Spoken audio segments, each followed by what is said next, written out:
This is an important message for the following county: Wayne, Michigan. The National Weather Service in Detroit, Pontiac, has issued a flash flood warning for northeastern Wayne County and southeastern Michigan until 10:15 p.m. At 7:32 p.m., the upper radar and automated rain gauges indicated thunderstorms producing heavy rain across the warned area. Between 1.5 and 2.5 inches of rain have fallen in the past hour. The expected rainfall rate is in excess of 1 inch in 20 minutes. Additional rainfall amounts up to 1 inch are possible in the warned area. Flash flooding is ongoing or expected to begin shortly. Hazard: flash flooding caused by thunderstorms. Source: radar and automated gauges. Impact: flash flooding of small creeks and streams, urban areas, highways, streets, and underpasses, as well as other poor drainage and low-lying areas.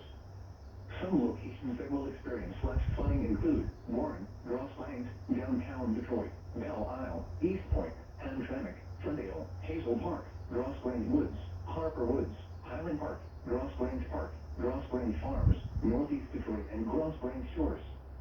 Turn around. Don't drown when encountering flooded roads. Most flood deaths occur in vehicles. Repeating, a flash flood warning has been issued until 10:15 p.m. for the following county: Wayne, Michigan.